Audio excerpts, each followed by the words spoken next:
Pilato y nosotros culpables de la muerte del Salvador. Viendo Pilato que nada adelantaba, sino que se hacía más alboroto, tomó agua y se lavó las manos delante del pueblo, diciendo: Inocente soy yo de la sangre de este justo, allá vosotros. Y respondiendo todo el pueblo, dijo: Su sangre sea sobre nosotros y sobre nuestros hijos. Mateo 27, 24, 25. La crucifixión de Cristo marcó el colmo del pecado cometido por nuestra raza. En su muerte encontramos a todos los pecados de la humanidad unidos en una conspiración execrable. La envidia, el orgullo y el odio están allí, conjuntamente con la ambición, la falsedad y la blasfemia, ávidos todos de proyectarse en crueldad, venganza y homicidio. El diablo agitó las iniquidades de todos nosotros en torno a la simiente de la mujer. Todas esas iniquidades circundaron al Señor, sí, lo rodearon como abejas. Todas las maldades de los corazones humanos de todas las épocas se dieron cita alrededor de la cruz. Así como los ríos todos van al mar, y como todas las nubes se descargan sobre la tierra, así se congregaron todos los crímenes del hombre para hacer morir al Hijo de Dios. Pareciera como si el infierno hubiera convocado a un convite, y todas las varias formas de pecado hubiesen acudido en tropel a la cita. Legión tras legión apretaron el paso a la batalla. Así como los buitres se precipitan sobre la carroña, así corrieron las bandadas de pecados para convertir al Señor en su presa. Y una vez congregadas las tropas de pecados, consumaron el crimen más atroz que el sol jamás haya presenciado. Manos inicuas crucificaron y mataron al Salvador del mundo. Acabamos de cantar dos himnos en los que asumimos nuestra porción de la culpa por la muerte de nuestro Señor. Cantamos: Oh, los agudos tormentos del extremo dolor que soportó mi amado Redentor, cuando látigos nudosos y espinas gruesas laceraron su cuerpo sagrado. Pero en vano acuso a los látigos nudosos y a las gruesas espinas, en vano culpo a la soldadesca romana y a los más despreciables judíos. Ustedes, mis pecados, mis crueles pecados, fueron sus principales verdugos. Cada uno de mis crímenes se convirtió en un clavo, y mi incredulidad vino a ser la lanza. Y luego, con el mismo espíritu, llenos de tristeza, hicimos una pregunta y cantamos una respuesta penitencial. Mi Jesús, ¿quién con vil escupitajo profanó tu sagrado rostro? Oh, ¿quién con un flagelo despiadado hizo brotar tu sangre preciosa? Fui yo, que he sido muy ingrato, pero Jesús, ten piedad de mí. Oh Señor mío, compadécete de mí y perdóname por tu dulce misericordia. Tal vez algunos de ustedes no comprendan bien lo que han estado cantando, pero algunos de nosotros nos hemos declarado culpables de manera sincera y consciente de la muerte de nuestro Señor Jesucristo. Nosotros sabemos que Él no sólo sufrió para borrar nuestras transgresiones, sino también por causa de nuestras iniquidades. Esto no es muy claro para muchos de ustedes, y no les pido que pretendan que les quede claro. No pueden entender que tienen algo que ver con la muerte de Jesús, y por eso no son conducidos al arrepentimiento cuando se les habla de ese tema. Ciertamente imitan el ejemplo de Pilato en nuestro texto, cuando tomó agua y se lavó sus manos delante de la multitud, diciendo: inocente soy yo de la sangre de este justo.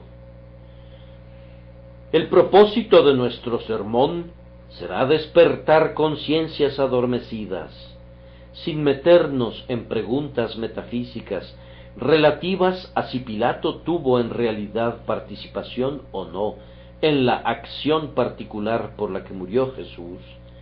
Les voy a mostrar que de muchas maneras los hombres cometen en la práctica un crimen semejante, y voy a demostrar así que tienen disposiciones similares a aquellos antiguos asesinos de Cristo. Aunque repudian la crucifixión, la repiten, si no en la forma, sí en el espíritu. Aunque Jesús no está aquí en carne y hueso, sin embargo, la causa de la santidad y de la verdad y de su divino espíritu están todavía en medio de nosotros, y los hombres reaccionan ante el reino de Cristo que está establecido entre ellos, de la misma manera que los judíos y los romanos actuaron contra el Dios encarnado. Es cierto que no todos los hombres son igualmente sus enemigos empedernidos, pues el Señor habló de algunos que mayor pecado tienen, y pocos son tan culpables como Judas el traidor, ese hijo de perdición. Pero en cualquiera de sus formas, el rechazo de Cristo es un grave pecado, y será una grandiosa bendición evangélica si se arrepienten de él, a la manera del profeta que dijo: y mirarán a mí, a quien traspasaron, y llorarán como se llora por hijo unigénito, afligiéndose por él como quien se aflige por el primogénito. Voy a referirme ahora a la historia de la presentación de nuestro Señor ante Pilato, desde el momento en que fue remitido a Herodes, hasta el tiempo en que fue entregado a los judíos para que fuera crucificado, y voy a procurar exponer, mediante esta narración, varias formas en las que los hombres hacen morir a Cristo virtualmente, y por tanto se vuelven partícipes de la antigua transgresión que fue perpetrada en Jerusalén. Primero, hay algunos individuos, y son los que cometen el más grave pecado, que son decididos y manifiestos oponentes del Señor Jesús.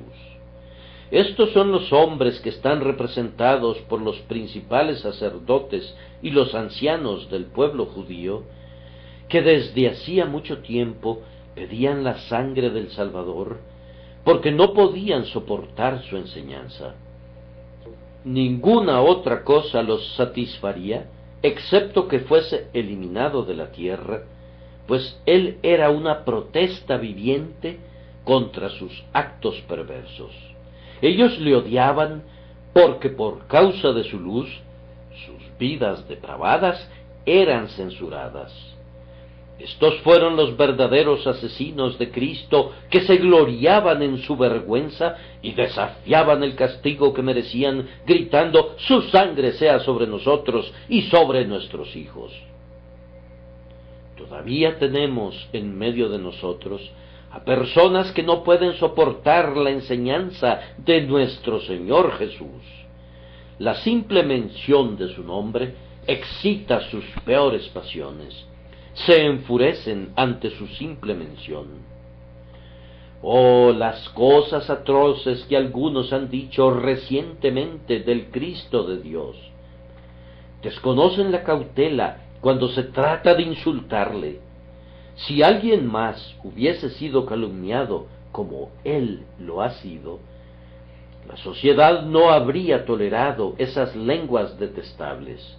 Las acusaciones contra Jehová y su Hijo parecerían deleitosos bocadillos para los blasfemos modernos, golosinas de las que se alimentan con avidez. Mi carne se estremece cuando pienso en los duros comentarios que los impíos articulan contra él, que en el día de su humillación soportó en su contra una inenarrable oposición de los pecados.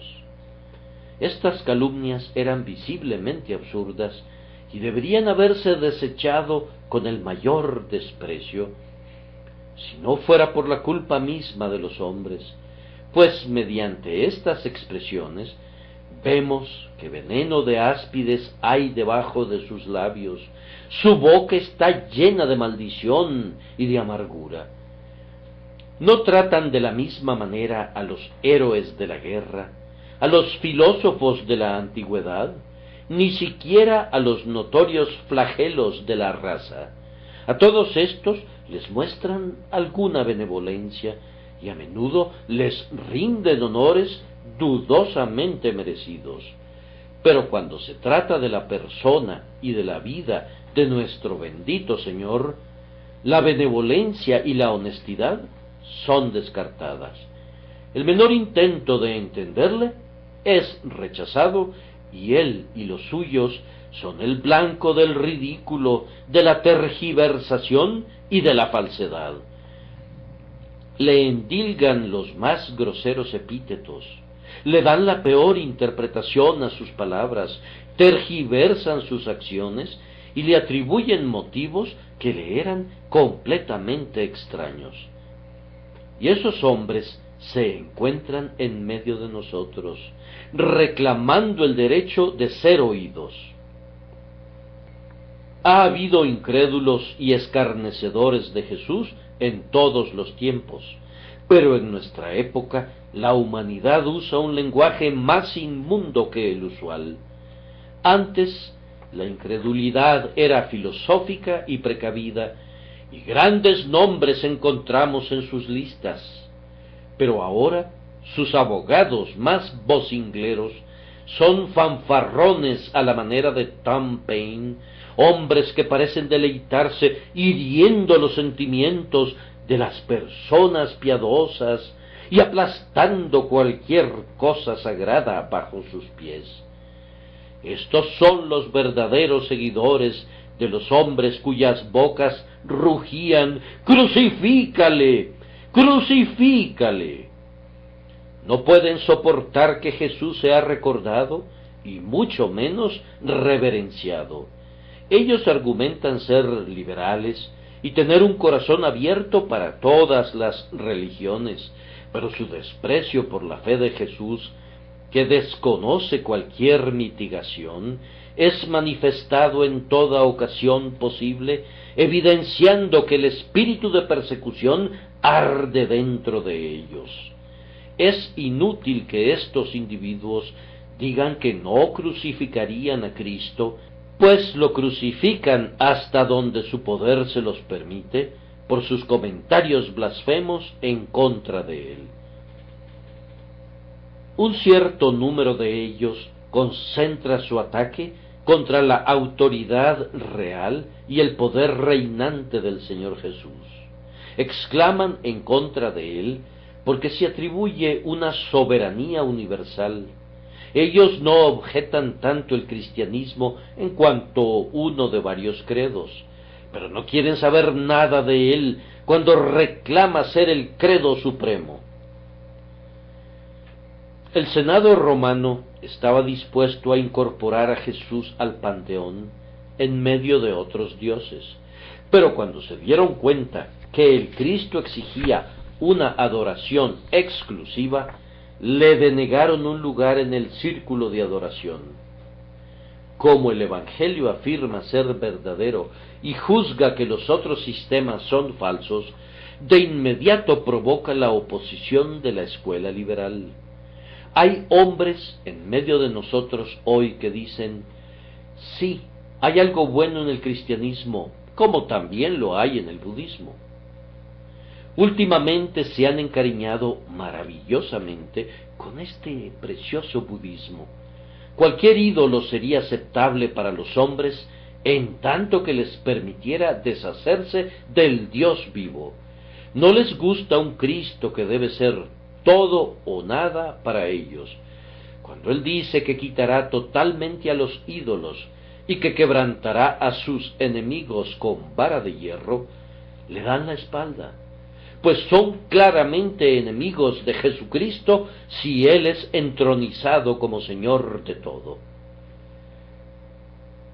Y tenemos a otros individuos de un molde más blando que, a pesar de ello, se agregan a este grupo, pues su oposición es a la deidad de Cristo. Estos, en efecto, proclaman: nosotros tenemos una ley, y según nuestra ley, debe morir, porque se hizo a sí mismo Hijo de Dios. Se indignan frente a las doctrinas que los cristianos predican acerca de su Dios y Salvador.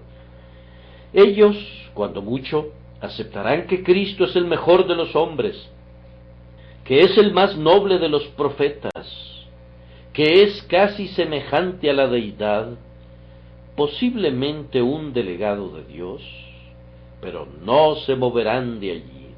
¿No les parece que todos honren al Hijo como honran al Padre?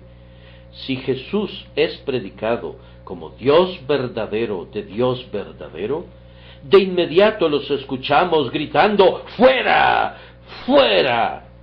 Cuando proclamamos a Jesús como Rey sobre Sión, el santo monte de Dios, y decimos de Él: tu trono, oh Dios, es eterno y para siempre, ellos rehúsan inclinarse delante de su majestad divina.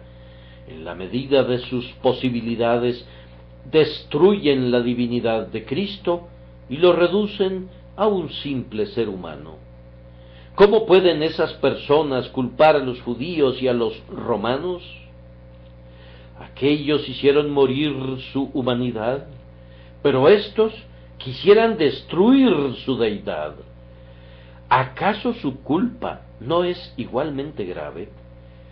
Yo acuso a todos los que niegan la deidad de nuestro Señor de ser sus asesinos en la medida de lo posible, pues ellos atacan a su naturaleza más noble, acometiendo su poder divino y su deidad.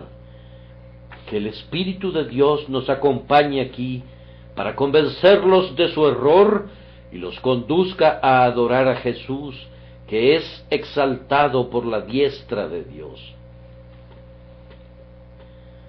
Debo presentar muy claramente la acusación en el nombre de Dios y de la verdad.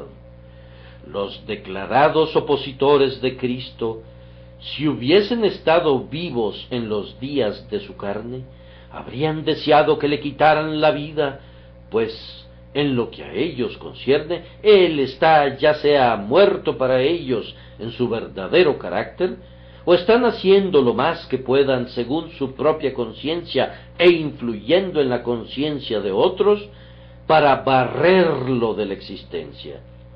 Si ellos dijeran que no habrían matado literalmente a Jesús en la cruz, yo digo que lo están haciendo morir de una manera que lo rebaja todavía más, es decir, la destrucción de toda su influencia en la mente de los hombres, despreciando su expiación por medio de la cual Él reconcilia a los hombres con Dios, volviendo los corazones de los hombres en contra de Él e influenciándolos para que rechacen su salvación. Estos hombres hacen todo lo posible para robarle el gozo que estaba puesto delante de Él, por el cual sufrió la cruz, menospreciando el oprobio. ¿Acaso esto no es nada? Mátenme si quieren, pues yo viviré cuando esté muerto por las palabras que he hablado. Pero consideraría un crimen peor que ustedes quitaran de las mentes de los hombres todo lo que he enseñado y que echaran abajo todo el bien que he procurado hacer. Y si esto es así con un simple mortal, mucho más lo es tratándose de Jesús, quitarle la vida sobre una cruz es comparativamente menor que cuando se declara: no seremos influenciados por Él, ni creemos en Él como Salvador y Dios, y en la medida de nuestro poder vamos a impedir que otros crean en Él. ¡Qué propósito tan execrable para la vida de un hombre! ¡Cuán horrible fama para ser buscada por alguien! Querer erradicar el Evangelio de Jesús. Terrible será el castigo de este pecado. Oh, opositor de Jesús, en lugar de ser menos culpable que los judíos del tiempo de nuestro Señor, tú eres incluso más culpable. Tú no le estás quitando la vida de una forma, pero se la estás quitando de otra, y el crimen es con el mismo espíritu. Mi Señor es clavado en una cruz mística por tus crueles palabras. Veo frente a los ojos de mi mente un calvario en donde el Señor Jesús es crucificado otra vez y es expuesto a la vergüenza pública por los infieles sarcasmos y las insinuaciones escépticas. Le veo escarnecido y reducido a nada por aquellos que niegan su deidad y rehúsan creer en su sacrificio. Baste con esto.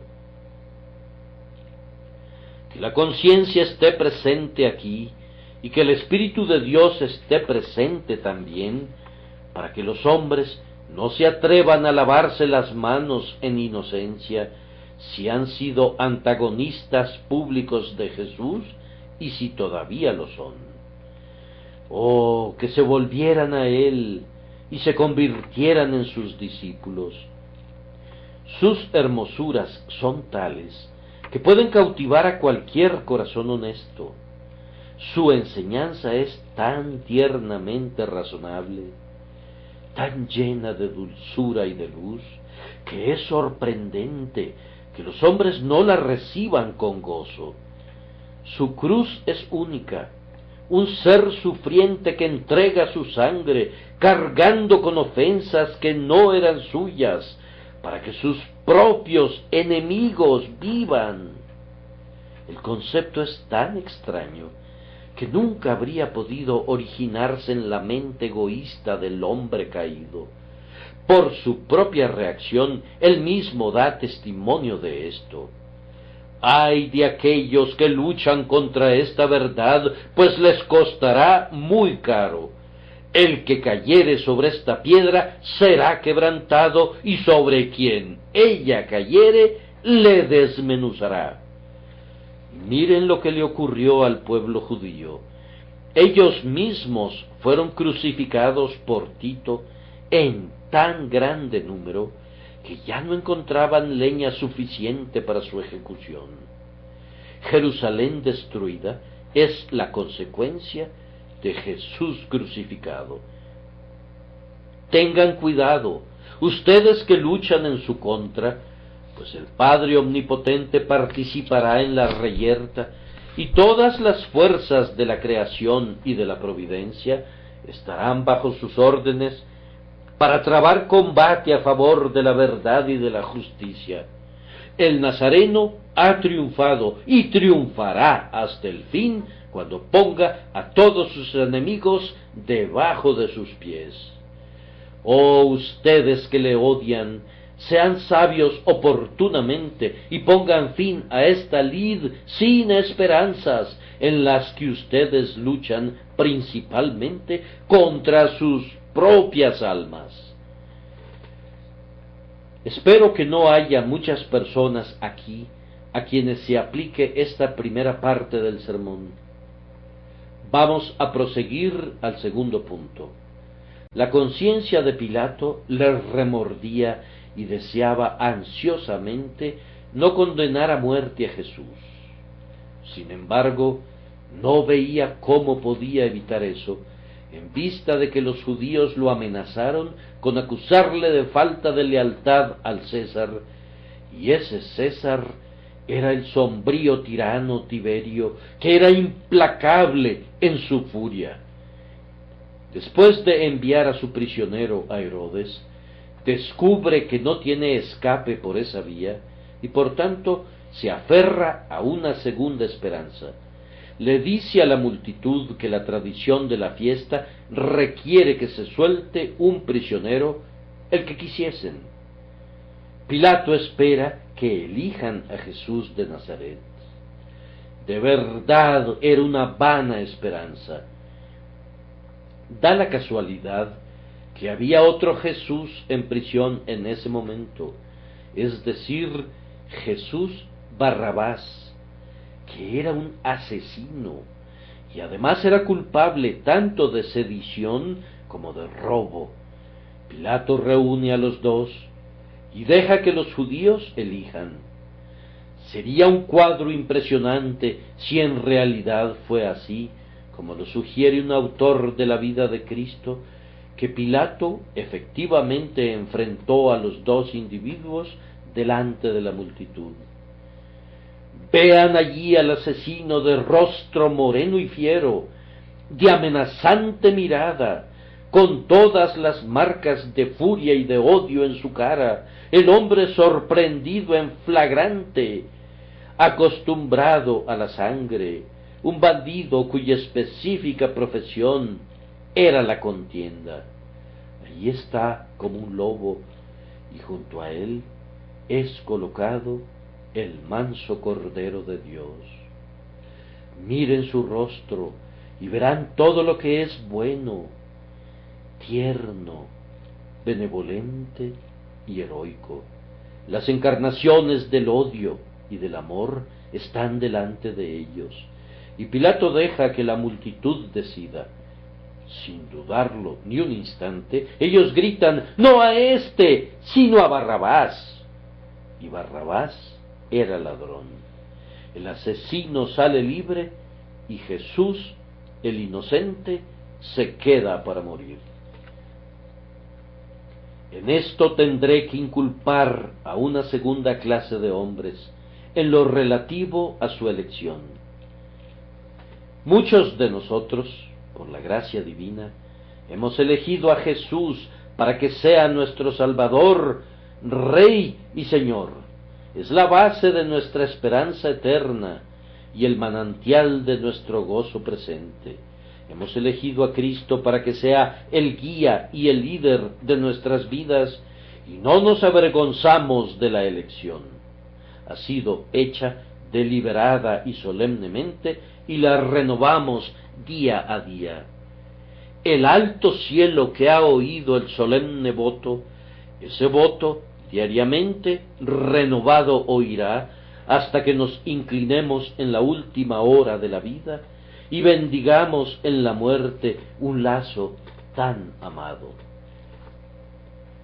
Me temo que algunos de ustedes no han elegido a Cristo, pero ¿qué han elegido? Permítanme mencionar 2 o 3 objetos de la elección humana, dignos de identificarse con el Barrabás de tiempos antiguos. Demasiados han elegido la concupiscencia para que sea su deleite. No voy a pintar a ese repugnante monstruo, no dispongo de colores para hacerlo. Es una cosa asquerosa y bestial. La mejilla de la modestia se ruboriza ante su simple mención. Sin embargo, por los placeres del desenfreno, Cristo es desechado. Por la mujer extraña muchos hombres han desperdiciado su alma y han elegido la infamia en lugar de la gloria. Excuso a medias a los judíos por escoger a Barrabás cuando veo a un hombre obedeciendo las concupiscencias de la carne en lugar de obedecer a Cristo. Y sin embargo, probablemente me estoy dirigiendo a individuos que se entregan secretamente a sus pasiones más bajas y por tanto no se animan a convertirse en cristianos decididos. Ellos saben que no pueden ser seguidores de Cristo y sin embargo se entregan a la lascivia y a la fornicación. y por tanto, por este vil desenfreno, no se aferran a Jesús. Muy frecuentemente me encuentro con personas que han elegido a otro Barrabás en lugar de Jesús. Tomando prestado un término del paganismo, lo voy a llamar Baco. La bebida es el demonio que esclaviza a millones. Es un vicio que degrada a los hombres, que deforma la imagen de Dios en ellos. En realidad, ¿insultamos a las bestias cuando decimos que un borracho se hunde al nivel de las bestias? Pues el ganado nunca llega tan bajo como el borracho. Ay, he conocido hombres, y mujeres también, que han estado oyendo el Evangelio y en cierta medida han sentido su poder, y sin embargo, por este pecado, han vendido sus almas y han renunciado a su Salvador. Ningún borracho tiene vida eterna morando en él. Y hablando claramente, hay cristianos que profesan la fe, que merecen ser designados como borrachos. Digo que prefieren el demonio de la bebida al Santo Señor Jesús. Ustedes condenan a los judíos por elegir a Barrabás. ¿Dónde encontrarán a un abogado que los defienda cuando eligen a la borrachera? Si fue pecaminoso que ellos eligieran a un asesino, ¿qué será para ustedes que elijan este vicio maldito que asesina a cientos de miles de personas? Oh, este vicio nacional nuestro, el vicio que convierte a esta nación en un refrán y en un proverbio entre las naciones de la tierra. ¿Qué diré de él?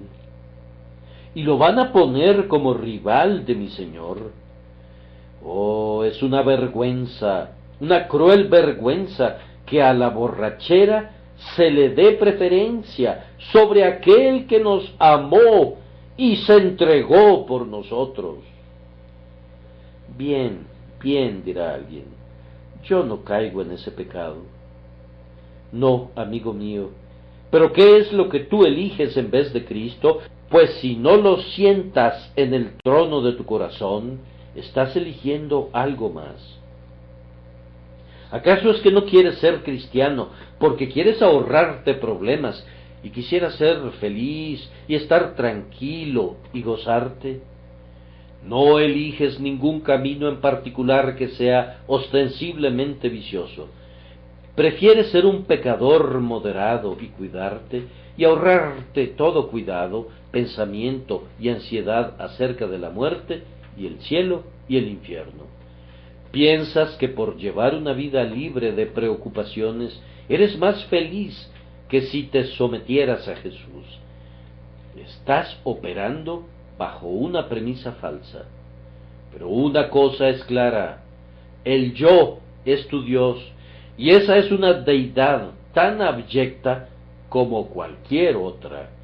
El idólatra que adora a un dios de oro o de plata, o incluso de piedra o de barro, no es tan degradado como el hombre que se adora a sí mismo. La adoración del ego es en verdad una terrible bajeza. Cuando yo soy mi propio Dios, o mi estómago es mi Dios, ¿puede haber un abismo más profundo? Si vivo simplemente para pasármela bien y tranquilo, y no me importa Dios o Cristo o las cosas celestiales, ¿qué elección estoy haciendo? Piensa en ello y avergüénzate. Oh, voy a repetirlo. En muchas elecciones que hacen los hombres en cuanto al objeto de sus vidas, pecan precisamente como pecaron los que desecharon a Cristo y eligieron a Barrabás. No digo más. Que el Espíritu Santo les haga comprender esta verdad que tristemente les condena.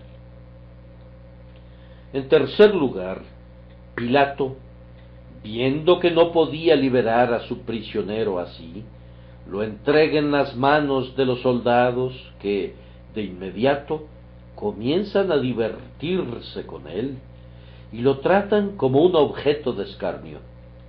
Las palabras son crueles y son suficientes para provocar las lágrimas de todos los que las leen.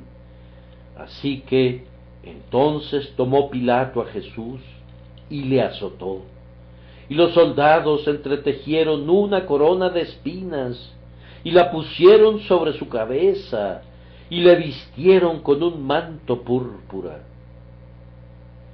Yo soy inocente de eso, clama uno de mis oyentes. ¿Qué? ¿Estás bien seguro que eres libre del pecado de desprecio y de causar dolor a Jesús? Escucha un momento. Cuando has estado tan ocupado en los asuntos del mundo que no has podido pensar en él, cuando has estado tan ávido de ser rico que te has burlado de las verdaderas riquezas, ¿no te das cuenta que estabas entretejiendo una corona de espinas para ponerla sobre su cabeza? Tu necedad al despreciar tu propia alma le hiere dolorosamente. Le das lástima y no puedes soportar ver que las espinas de este mundo sean la cosecha que siembres y recojas. Si no tuviera un corazón tan amante y tanta ternura de espíritu, no importaría. Pero esta crueldad para contigo mismo es crueldad para con él, y virtualmente cuando has estado lleno de cuidados y ansiedades relativos al mundo y no has tenido cuidado e interés acerca de él, o en lo relativo a tu propia alma, has colocado una corona de espinas sobre su cabeza. ¿Acaso esto no es nada?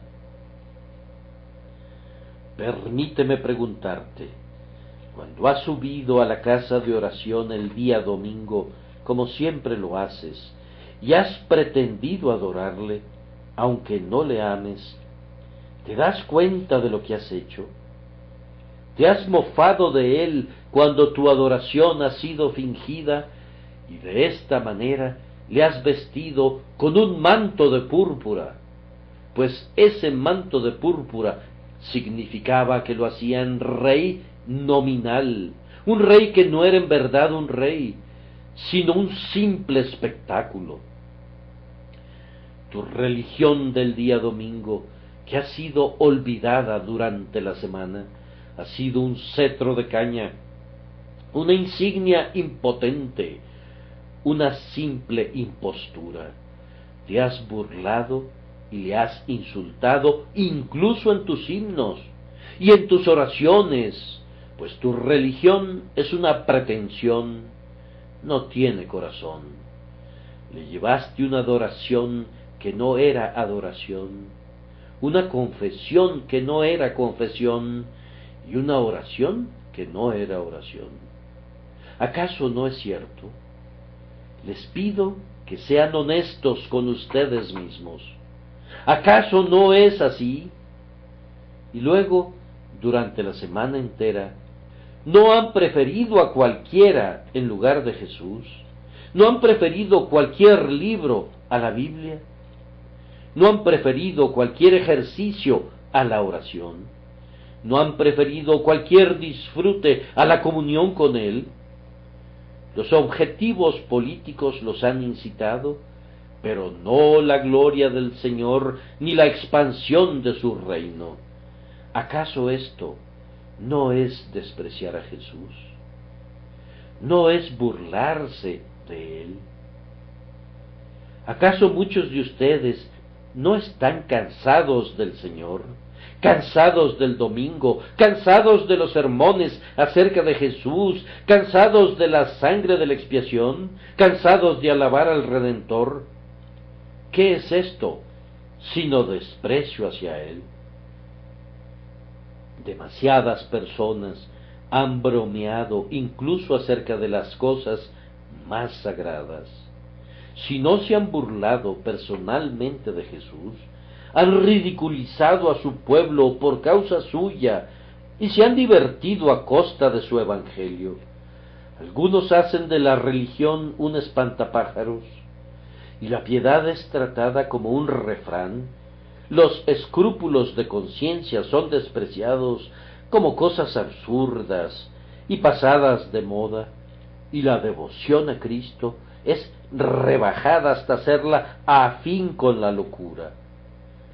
Sabemos que es así, incluso entre quienes oyen el Evangelio y creen en él en lo exterior. Hay un desprecio por la vida y el poder del Evangelio. Conocen y honran su nombre, pero no valoran la realidad de la piedad vital. Algunas veces su conciencia truena con potencia en ellos, y entonces se ven forzados a desear aquello que otras veces han desdeñado. Menosprecian la sangre de Jesús, pero fingen ser partícipes de su poder que perdona. Me temo que ninguno de nosotros se atreverá a lavarse las manos por esto, como un pecado de nuestro estado caído. Hubo un tiempo cuando muchos de nosotros que amamos a Jesús ahora y podríamos besar cada una de sus heridas, teníamos tan baja opinión de él, que para nosotros cualquier cosa era mejor que él. La historia de sus sufrimientos era aburrida como un cuento trillado, y en lo relativo a entregarnos a él, lo considerábamos una expresión fanática o un sueño lleno de entusiasmo. Bendito Salvador, tú nos has perdonado. Perdona a otros que están haciendo lo mismo. Me quedan escasos minutos que dedicar a cada punto, así que debo referirme ahora a otro pecado del cual muchas personas son culpables, es decir, el pecado de la indiferencia en relación a los sufrimientos de nuestro Señor. Pilato pensó que tenía otra opción para dejar ir al prisionero y la ensayó. Azotó a Jesús. No les diré cuán terribles eran los azotes de los romanos. No podría igualarse a nada, con la excepción del knut de los rusos. Era la más terrible de las torturas. Muchos morían al ser azotados, y casi todas las víctimas se desmayaban después de unos cuantos azotes. A consecuencia de ellos, el cuerpo humano era reducido a una masa de carne magullada, sangrante y estremecida. Cuando el Salvador era toda una masa de heridas y magulladuras, Pilato lo presentó a la multitud diciendo: «He aquí el hombre», apelando al resto de humanidad que esperaba que todavía tuvieran los principales sacerdotes y los ancianos. «He aquí el hombre», dijo. ¿Acaso eso no es suficiente? Está aplastado y golpeado y sangrando por todas partes, y eso no es suficiente. Pero ellos no sentían absolutamente nada por él y sólo gritaban: «¡Muera!». Si el espectáculo de dolor que presentaba nuestro Señor en esta ocasión no te conmueve, es una prueba lamentable de la dureza de tu corazón. ¿Acaso no hay muchos que leen la historia de sus sufrimientos sin emoción? Despreciado, injuriado, coronado de espinas y azotado, nuestro Señor se destaca como el varón de dolores, como el monarca de miserias, agonías incomparables, dolores únicos e inigualables. ¿Acaso no vas a derramar lágrimas por aquel de quien los soldados se burlaron y a quien los judíos ridiculizaron? ¿No? ¿Acaso no es posible que respondas no? ¿Acaso has oído la historia tantas veces que ya tiene menos efectos que un cuento ocioso? ¡Qué vergüenza! ¡Qué vergüenza! Y lo peor de todo es que no afecte a los hombres cuando recuerdan que estos dolores fueron soportados voluntariamente, por amor y no por necesidad ni por ningún otro motivo egoísta. Sus dolores fueron soportados por sus enemigos. Él ordenó a sus discípulos que comenzaran a predicar en Jerusalén para que los hombres que le escupieron el rostro supieran que podían participar de su compasión y que él había probado la muerte por quien le traspasó el corazón. Él muere orando por sus asesinos. ¿Cómo es posible que eso sea así? Que un hombre muera por su amigo es algo noble y admirable. Pero que un hombre muera por quienes le quitan la vida es el espectáculo más extraordinario que los ángeles puedan contemplar jamás. Tenemos que considerar esto también, que toca de la manera más tierna a los creyentes. Nuestro Señor sufrió así por nosotros. En su muerte está nuestra esperanza, pues de lo contrario estaríamos perdidos para siempre. Si no tuviéramos parte y porción en los méritos de la agonía, entonces para nosotros no quedaría ninguna esperanza, sino sólo esperar con terror el juicio y la fiera indignación. ¿Acaso no nos lamentamos cuando vemos a Jesús agonizando? Oh sentimiento, tú me has abandonado y te has recluido en las bestias, y los hombres han perdido la razón. Ciertamente nuestros corazones serán como la peña en Horeb. Golpeadas por la vara de la cruz, nuestras almas manarán ríos de dolor penitencial. Pero en esto hay una prueba maravillosa de nuestra culpabilidad, que tenemos compasión por cualquiera, excepto por el Salvador, que podemos llorar por nuestro perro faldero, y sin embargo podemos oír de los sufrimientos de Cristo con absoluta indiferencia. Hay multitudes de personas de este tipo, y ruego al Espíritu de Dios que toque sus conciencias sobre este asunto de la frialdad hacia Jesús. Pero debo apresurarme, aunque quisiera detenerme un poco más, dejando la ampliación de estos cargos para sus meditaciones. Hay otro crimen del que son culpables muchos, que fue cometido por el propio Pilato, y ese fue el crimen de la cobardía.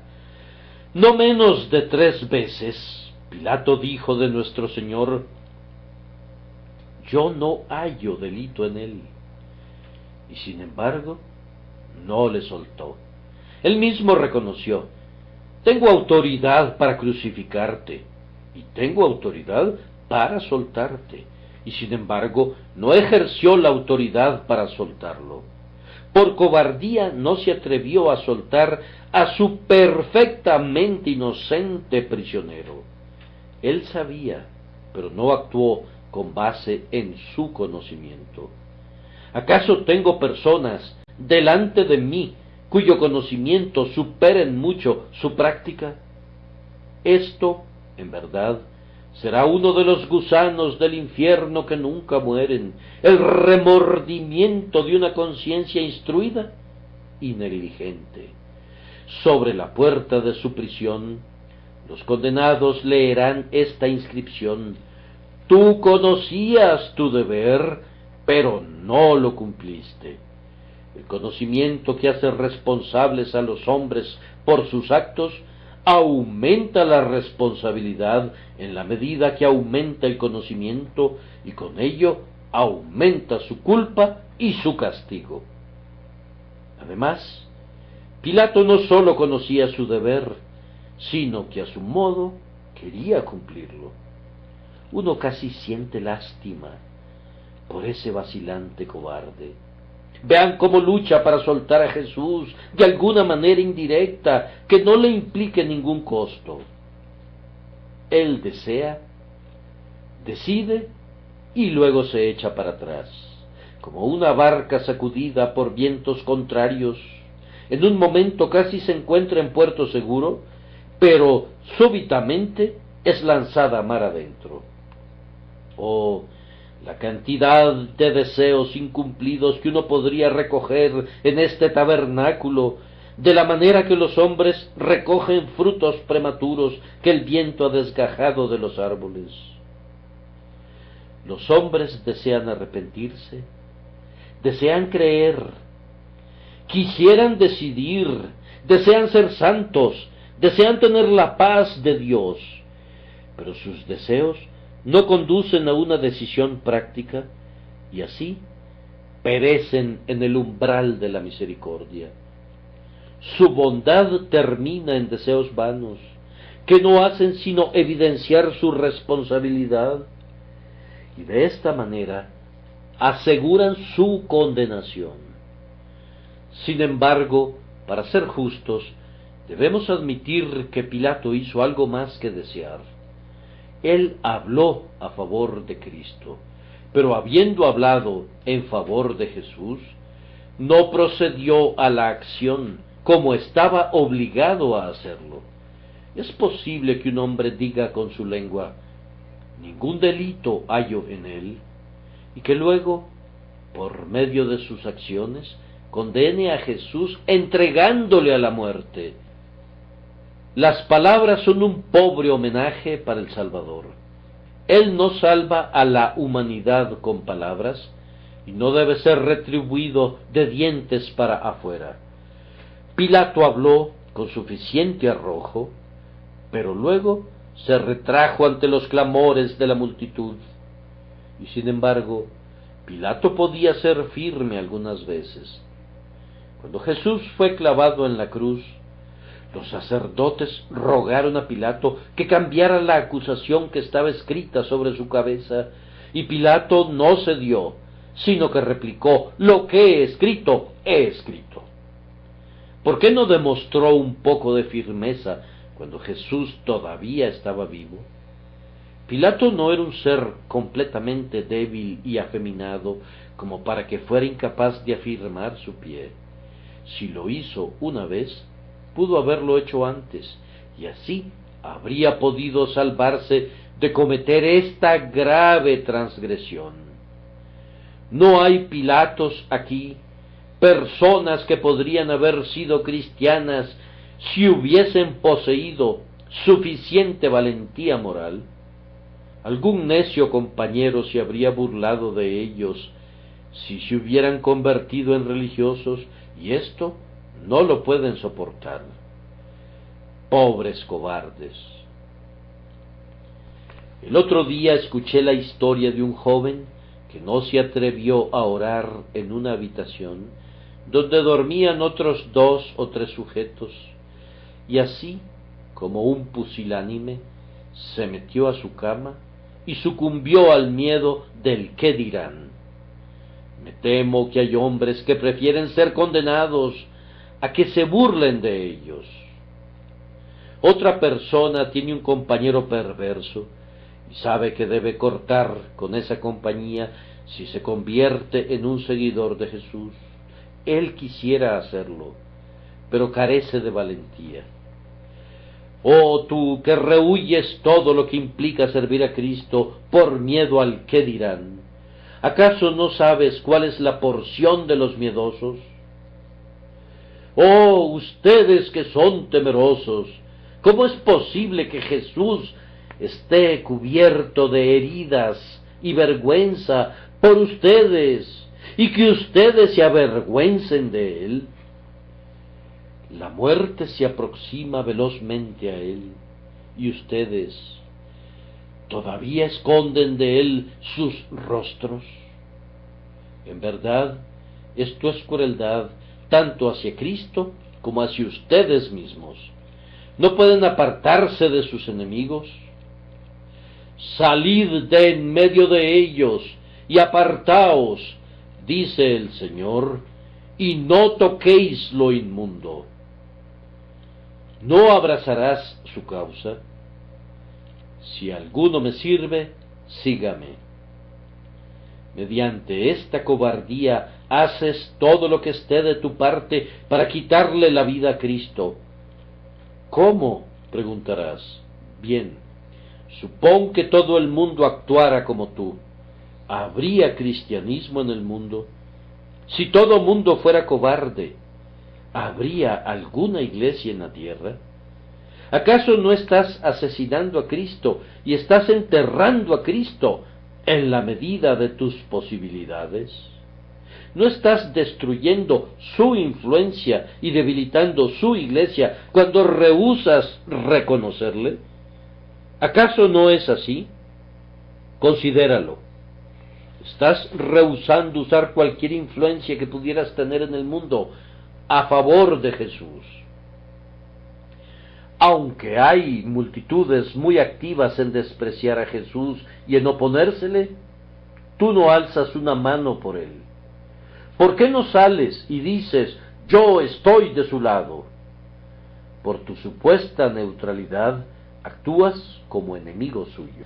Debes estar de un lado o del otro ahora que has oído el Evangelio, pues Jesús ha dicho, el que no es conmigo, contra mí es, y el que conmigo no recoge, desparrama. Tú estás en contra de él y estás desparramando. Supón que otros sigan tu ejemplo. Bien, dirás, no hay nada malo en mi ejemplo, excepto que no soy cristiano. Precisamente por eso, ya que bajo algunos aspectos la propia calidad de tu ejemplo lo convierte en un agente más poderoso para el mal. Yo no creo que el ejemplo de un borracho reconocido tenga influencia en muchos jóvenes para que se entreguen a la borrachera. Por el contrario, muchos son advertidos por el deplorable espectáculo y huyen y se entregan a una total abstinencia por seguridad. A menudo he recibido a jóvenes de ambos sexos como miembros de esta iglesia que han sido abstinentes totales del más intenso tipo debido a que la borrachera del padre hizo que los hijos fueran tan desgraciados y su hogar tan pobre que aborrecieron ese vicio maldito. Vean entonces cómo un mal ejemplo puede perder su poder maligno por su visible exceso. Tu caso es diferente. Tu ejemplo es, en algunos sentidos, admirable, y luego lo arrojas del lado del diablo. Entre mejor seas, más daño estarás causando al ponerte del lado del mal. En la medida que seas un ser moral, excelente y amigable, eres precisamente el hombre cuya influencia Cristo debe tener de su lado, y si tú provocas que actúe en su contra, el hecho es todavía más deplorable.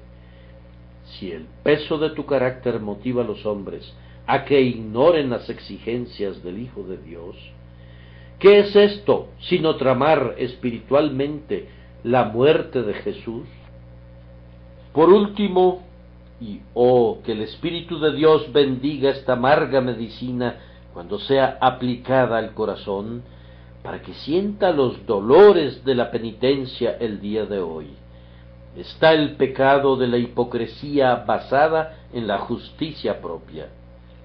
Este Pilato cometió plenamente ese pecado. Tomó agua y se lavó sus manos, diciendo, inocente soy yo de la sangre de este justo, allá vosotros. ¡Qué contradicción! Él es inocente, pero les da permiso para ser culpables. Ellos no podían asesinar al Señor sin su autorización.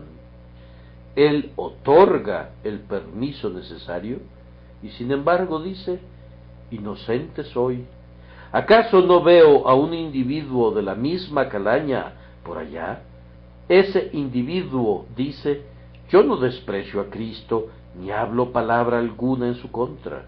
Soy perfectamente inocente de cualquier mala voluntad hacia él. Por supuesto que si otros se oponen a él, pueden hacerlo, pues estamos en un país libre, que cada quien haga lo que quiera, pero yo estoy perfectamente libre de culpa. Un hombre no actúa de esa manera cuando ve que alguien está siendo asesinado. No se queda mirando, ni afirma que preferiría no interferir. Dices que no puedes evitar las opiniones de otros. ¿Acaso no tienes tu propia opinión acerca de Jesús? Dices: no pienso nunca en él. ¿Acaso eso no es un desprecio? ¿Prefieres no tener ninguna opinión acerca de uno que afirma ser tu Dios? ¿Acerca de uno que tiene que ser tu Salvador? Si no lo es, ¿perecerás para siempre? No puedes desviarte de esa manera. Ahora que la rebelión está en armas, tienes que tomar partido, tienes que ser leal o convertirte en traidor. El estandarte está desplegado y cada quien tiene que tomar partido. Tu negligencia hacia Jesús contradice tu posición de ser neutral. Pretendes no meterte con él, pero eso resulta fatal. Un hombre está atrapado en aquel aposento alto de aquella casa en llamas, y tú puedes salvarlo. Rehúsas involucrarte en el asunto, pues para ti es algo indiferente de cualquier manera, y así lo dejas en manos de los bomberos y de sus ayudantes. Mientras tanto, el hombre perece porque no quisiste ayudarle. Yo digo que no tienes excusa. La sangre de ese hombre yace a tu puerta. Era tu deber haberle rescatado. Así, el Señor Jesucristo viene aquí entre los hombres y es perseguido. Tú dices tranquilamente: sin duda es lamentable, pero no puedo evitarlo. Perfecto, pero por tu falta de acción te estás poniendo del lado de sus enemigos. ¿Dices tú que eres tan justo que no necesitas un Salvador? Eso, en verdad, es abofetear a Jesús. Él viene para ser un Salvador, y tú le dices que es superfluo, que tú eres tan bueno que te puedes valer por ti mismo sin necesidad de ser lavado con su sangre. Esto es escupirle en el rostro, es decirle que fue un necio al morir por ti.